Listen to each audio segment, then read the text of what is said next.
नमस्कार, अखबार देखिए में आपका स्वागत है। मैं हूं आपके साथ विनय चौधरी। नमस्कार, मैं हूं मनीष मासूम। स्वागत है आपका। आप खबरें अभी तक देख रहे हैं। अखबार दिखाने के लिए हम हाजिर हैं। बहुत सारे अखबार हैं, सुर्खियां हैं, खबर हैं जिस पे चर्चा करेंगे और आपसे बातचीत भी करेंगे। लेकिन शुरुआत रोज की तरह बड़ी खबरों के साथ। जी, मनीष जी, सबसे पहले नरेंद्र मोदी की कल मुजफ्फरपुर में जो रैली थी, उसके बारे में बात करना चाहेंगे, उनका रैली के बारे में। बिल्कुल, और सबकी निगाह टिकी हुई थी खास तौर पे रामविलास पासवान को लेकर कि वो मंच पे नजर आएंगे और मंच पे नजर भी आए। साथ वाली कुर्सी पे बैठे हुए थे। ये तस्वीरें भी बता रही हैं। हुँ, यहाँ पे आपको ये बहुत सारे नेता नजर आ रहे हैं, जिसमें आपके मंगल पांडे हैं, हुँ, संजय मयूख दाढ़ी वाले नजर आ रहे हैं, रामविलास पासवान हैं, साथ के साथ नंदकिशोर यादव, हुँ, नरेंद्र मोदी, ये तमाम नेता। लेकिन बहुत सारे चेहरे गायब भी हैं। ये भी एक इशू हो गया है कि हुँ, जो लगातार पैरोकारी कर रहे थे हुँ, वो इस मंच पे नजर क्यों नहीं आ रहे हैं। बाकी तमाम चेहरे तो हैं, जिसमें रामविलास पासवान हैं और इसकी धुरी भी रामविलास पासवान ही बताए जा रहे हैं कि रामविलास पासवान आए हैं, इस हुँ, कारण से बहुत से लोग नहीं नहीं आए आए। हैं। जी, लक्ष्मीकांत, अगर बात की जाए मुख्य तौर पर गिरिराज सिंह की या अश्विनी चौबे हों, सीपी ठाकुर हों, ये चेहरे बीजेपी की अगर बात करें, बिहार बीजेपी की अपने आप में ही एक महत्व रखते हैं और अगर यही लोग नदारद रहते हैं, तो क्या कहा जाए, अंदर खाने कहीं न कहीं कुछ तो है। बहुत पहले से चाहे राजनीति हो या सामाजिक जीवन हो, वहां पे हुँ, हमने एक चलन देखी है, हुँ, झंडा कोई और उठाए और जब बारी मलाई लेने की आए या फिर नतीजे की बारी आए या फसल काटने की बारी आए, जैसे कहते हैं ना कि फसल रोपा किसी और ने, बोया किसी और ने, हुँ, और फसल काटने को काट लो। कोई और जाता है तो उसे बड़ा दुख होता है।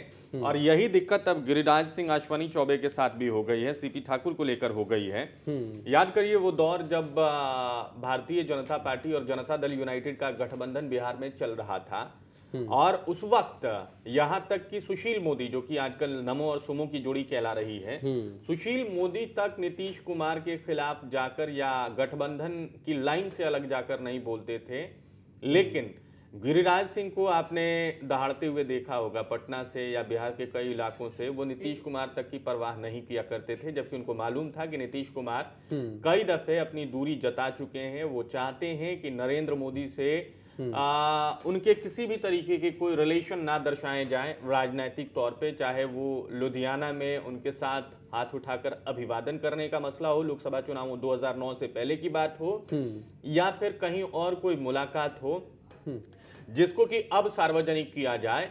हुँ, नीतीश कुमार इन सारी बातों से बिलबिला उठते थे जब ये सारी बातें उकेरी जाती थी या फिर से दिखाए जाने का प्रयास होता था, हुँ, क्योंकि वो बहुत ज्यादा दूरी दिखाना चाह रहे थे बिहार की सियासत में।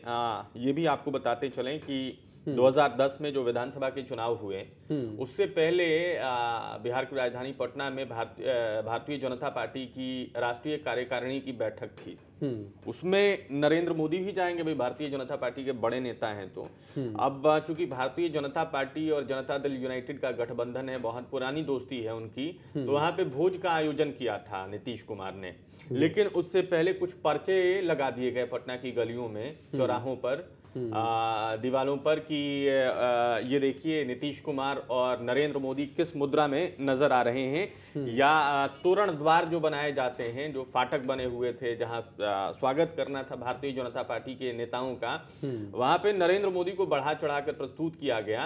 हुँ, इस कारण से नीतीश कुमार नाराज हो गए, उन्होंने भोज तक कैंसिल कर दिया। हुँ, तो इससे समझ सकते हैं कि नीतीश कुमार कितनी दूरी बनाकर चल रहे थे, दोस्ती होने के बावजूद। जिस पार्टी के साथ उनकी दोस्ती है, हुँ, उसी पार्टी के एक अग्रणी नेता से वो अपनी दूरी हमेशा दिखाना चाहते थे। हुँ, ये मन के अंदर से दूरी थी या नहीं थी, मन से वो उनसे कितने जुदा थे, कितने नहीं थे, मन में हुँ, नरेंद्र मोदी को लेकर उनके क्या खटास से नहीं है, वो अलग चीज है। हुँ, लेकिन दिखाने के लिए वो चाहते थे कि ऐसा दिखे जैसे कि बहुत बहुत पुराने और बहुत बड़े दुश्मन हो नरेंद्र मोदी नीतीश कुमार के। हुँ, और ये सारे सवाल उनसे उठते भी रहे हैं कि जब जो कुछ भी गुजरात में हुआ, उस वक्त रेल मंत्री थे नीतीश कुमार, हुँ, और गोधरा में जिस तरीके से ट्रेन के साबरमती एक्सप्रेस में आग लगी थी, लगाई गई थी, जिसके बाद दंगे भड़के थे, हुँ, उस पे भी सवाल किया गया था नीतीश कुमार से कि तब आपने क्या किया था, तो उन्होंने जवाब दिया था या बाद में जवाब दिया था हुँ, कि देखिए वो जो मसला था वो कोई एक्सीडेंटल इशू नहीं था, वो सुनियोजित साजिश थी जिसकी जांच रेल मंत्रालय के दायरे में नहीं आती थी। तो सफाई देने लगे, नीतीश कुमार से अपनी दूरी माफ करिएगा, नरेंद्र मोदी से अपनी दूरी दर्शाने लगे। और उस बीच भला कौन नेता नीतीश कुमार से पंगा मोल लेना चाहेगा? नीतीश कुमार मुख्यमंत्री हैं, उनके मंत्रिमंडल में भारतीय जनता पार्टी के लोग भी शामिल हैं, तो वो खुलकर नरेंद्र मोदी की पैरवी नहीं करते थे, क्योंकि उन्हें मालूम था कि इससे नीतीश कुमार नाराज होंगे, नीतीश कुमार नाराज होंगे तो उनकी कद काठी पे असर पड़ेगा, मंत्रिमंडल में उनकी जगह बनेगी नहीं बनेगी या आगे पत्ता साफ हो सकता है।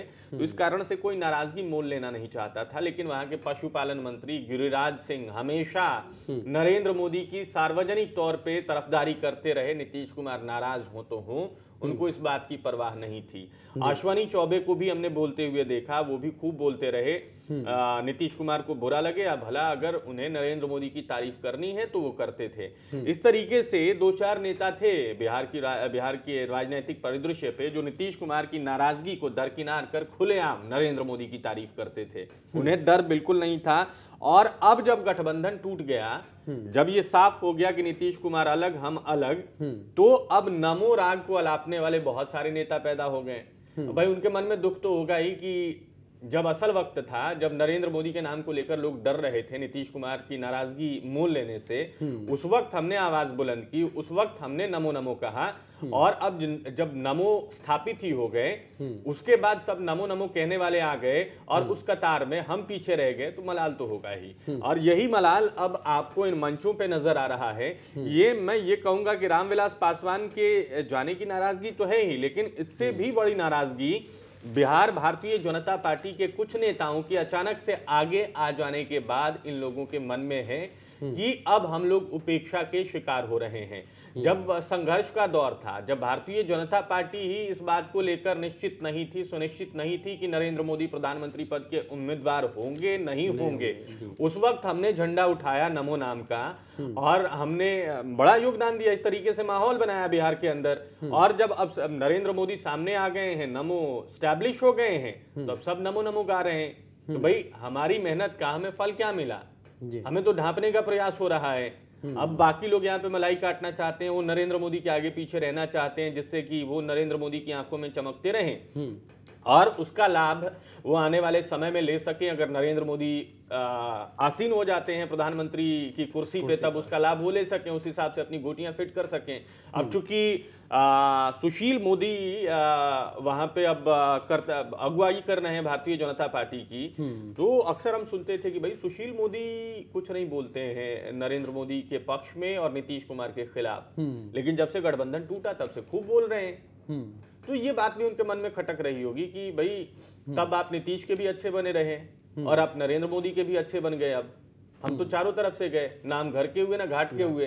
ये वाली चिंता उनके मन में होगी और यही कारण है कि वो मंच पे नजर नहीं आ रहे। तो अब क्या लगता है, क्या कोशिश की जाएगी अगर अलकवान की अगर बात की जाए पार्टी की? देखिए कुछ बड़ा फर्क नहीं पड़ने वाला है यहाँ पे, बस ये है कि वो अपनी वेदना अपनी पीड़ा दिखा रहे हैं और दिखाना भी चाहिए। मैं तो यही कहूंगा कि दिखाना भी चाहिए, ना सिर्फ राजनीतिक मंचों पे या फिर कहीं और भी अगर आप काम कर रहे हैं, उस जगह पे जो मेहनत आपने की उसका श्रेय उसका फल आपको नहीं मिल रहा है, तो जाहिर बात है आपके मन में दुख तो होगा ही। और ये एक मानवीय वेदना है जो कि हमें मंचों पे नजर आ रही है। राजनीति से इतर देखे तो बाकी भारतीय जनता पार्टी के इतर वो भी सोच रहे होंगे कि भाई हमारे लिए क्या गुंजाइश है, हम लंबे समय से भारतीय जनता पार्टी के लिए रहे, भारतीय जनता पार्टी के लिए रहेंगे, अब कम मिले ज्यादा मिले वो किस्मत पे डिपेंड करता है। दूसरी बात रामविलास पासवान को ले लीजिए, रामविलास पासवान अब आ गए हैं, अब जो कुछ भी किया है उसके ऊपर हमने बड़ी चर्चा कर ली है कि भाई रामविलास पासवान का ये फैसला कैसा है, ये टर्न कैसा है।